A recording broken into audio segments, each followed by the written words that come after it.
Shalom saudara sekalian, hari ini kita akan merenungkan kisah Yusuf dijual oleh saudara-saudaranya yang dicatat dalam Kejadian pasal yang ke-37 ayat yang ke-12 sampai ayat yang ke-36.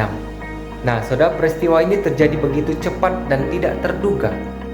Yakub, sang ayah, menyuruh Yusuf untuk pergi melihat keadaan abang-abangnya yang sedang menggembalakan ternak mereka di Sikem. Nah, saat Yusuf sampai di Sikem, ternyata saudara-saudaranya telah berpindah ke daerah Dotan, sekitar 30 km jaraknya dari Sikem. Nah, Yusuf pun pergi mencari saudara-saudaranya di Dotan. Nah, sampai di sini saudara sekalian, segala sesuatu masih baik-baik saja. Namun, ketegangan mulai terjadi saudara sekalian. Ketika Yusuf bertemu saudara-saudaranya hendak membunuh dia. Namun, Ruben berhasil membujuk saudaranya yang lain untuk tidak membunuh Yusuf, tetapi hanya membuang dia ke dalam sebuah sumur. Kemudian saya membacakan kepada saudara ayat yang ke-25 sampai ayat ke-36, lanjutan dari kisah ini.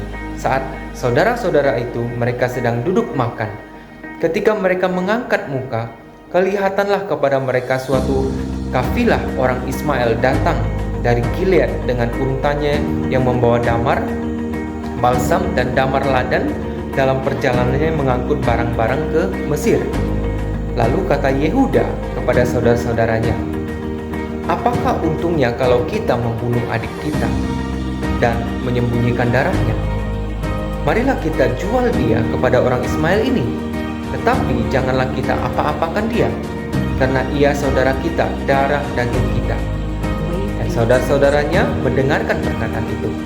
Nah, ketika ada saudagar-saudagar Midian lewat, Yusuf diangkat ke atas dari dalam sumur itu, kemudian dijual kepada orang Ismail itu dengan harga 20 shikal perak.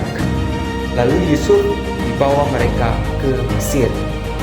Nah, ketika Ruben kembali ke sumur itu, ternyata Yusuf tidak ada lagi di dalamnya. Lalu dikoyakkannyalah bajunya dan kembalilah ia kepada saudara-saudaranya. Katanya, "Anak itu tidak ada lagi. Kemanakah aku ini?" Kemudian mereka mengambil jubah Yusuf dan menyembelih seekor kambing, lalu mencelupkan jubah itu ke dalam darahnya. Jubah maha indah itu mereka suruh antarkan kepada ayah mereka dengan pesan, "Ini kami dapati. Silahkan Bapak periksa apakah jubah ini milik anak Bapak atau tidak." Ketika Yakub memeriksa jubah itu, dia berkata, "Ini jubah anakku. Binatang buas telah memakannya. Tentulah Yusuf telah diterkam."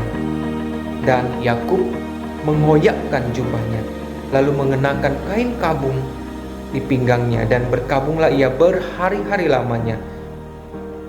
Nah, sekalian anak-anaknya laki-laki dan perempuan berusaha menghiburkan dia, tetapi ia menolak dihiburkan serta berkata, "Tidak, aku akan berkabung sampai aku turun mendapatkan anakku ke dalam dunia orang mati."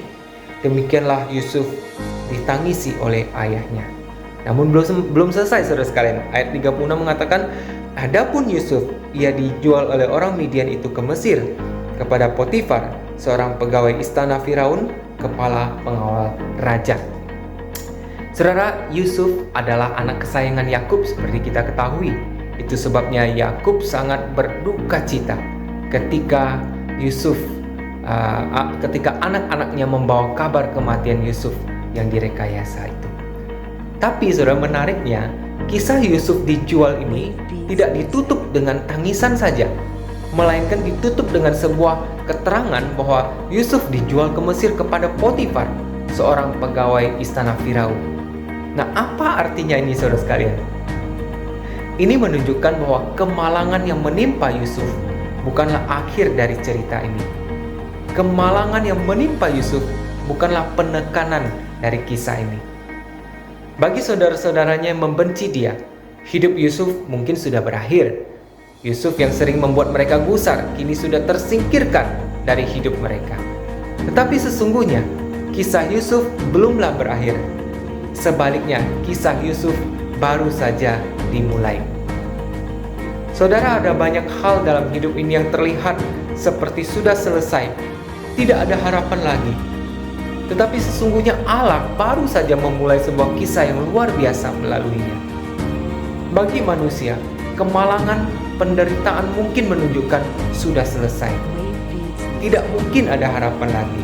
Tidak mungkin ada hal yang baik lagi terjadi. Tetapi tidak demikian dengan Allah. Allah kita adalah Allah atas sejarah. Dia berkuasa untuk mengintervensi sejarah sehingga apapun yang terjadi, bahkan yang tidak menyenangkan sekalipun, tidak akan mengacaukan rencana dan kehendak Allah. Kenyataannya, Allah bahkan sanggup mengubah apa yang buruk sekalipun menjadi berkat yang luar biasa. Saudara, ingatlah bahwa kemalangan ataupun hal-hal yang tidak menyenangkan yang terjadi dalam hidup ini tidak selalu berarti akhir dari hidup kita. Allah sanggup memelihara dan menyatakan kebaikannya melalui peristiwa-peristiwa yang tidak baik sekalipun. Kita mungkin tidak bisa memahami lika-liku hidup ini, terutama saat kita menghadapi kemalangan. Kita mungkin tidak mengerti dan sulit menerimanya. Tetapi saat nalar kita tidak bisa menerimanya, kita bisa memilih untuk tetap percaya, saudara sekalian. Selama kita berjalan lurus di dalam jalan Tuhan, Tuhan sanggup mengubah yang buruk menjadi berkat. Oleh karena itu, saudaraku, marilah kita terus berpegang pada janji Tuhan dan percaya bahwa Tuhan adalah Allah yang berkuasa atas sejarah. Tidak ada satu hal pun yang dapat mengacaukan rencananya untuk mendatangkan kebaikan bagi setiap kita yang setia kepadanya. Tuhan memberkati. Ya Allah.